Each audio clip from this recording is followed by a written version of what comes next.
ছোট পর্দায় পার্শ্ব চরিত্র থেকে সোজা বড় পর্দার নায়ক প্রাবিন্দ নায়িকা হিসেবে থাকছেন অঙ্কিতা।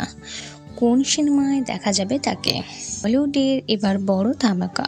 ছোট পর্দার পরিচিত মুখ প্রাবিন্দ সিংহ এবার পা রাখতে চলেছে বড় পর্দায়, আর তাও একেবারে কেন্দ্রীয় চরিত্রে।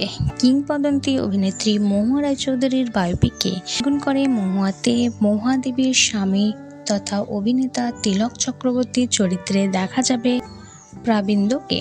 ছোট পর্দার পার্শ্ব চরিত্র থেকে সোজা বড় পর্দার নায়ক উত্তরণ এখনো টলিপাড়ার সবচেয়ে চর্চিত বিষয়।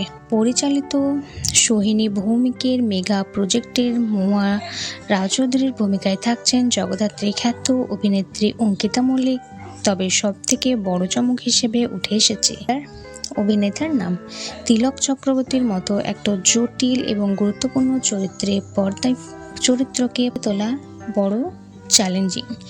নেতিবাচক হোক বা ইতিবাচক, ছোট পর্দার বরাবরই নিজের অভিনয় দক্ষতা প্রমাণ করেছে, আর এবার সেই প্রতিভার জেরে তিনি সুযোগ পেলেন সিলভার স্ক্রিনে নিজেকে মেলে ধরার। প্রযোজক রানা সরকারের এই সিনেমা একদিকে যেমন থাকবে মহুয়া রায়চৌধুরীর সুপারস্টার ওঠার লড়াই, অন্যদিকে থাকবে তার ব্যক্তিগত জীবনের টানাপোড়া, তিলক চক্রবর্তীর সঙ্গে তার সম্পর্ক সমীকরণ। এই মিলিয়ে বায়োপিক একটি বড় অংশ হতে চলেছে। ছোট পর্দার গণ্ডি পেরিয়ে বড় পর্দায় হিরো হিসেবে প্রাবিন্দ কতটা সফল, এখন এটাই দেখার। বন্ধুরা, আপনাদের এই বিষয়ে কোনো মন্তব্য থাকলে অবশ্যই কমেন্ট করে জানাবেন। ভিডিওটি ভালো লাগলে একটি লাইক করবেন, চ্যানেলটি সাবস্ক্রাইব করে পাশে থাকবেন।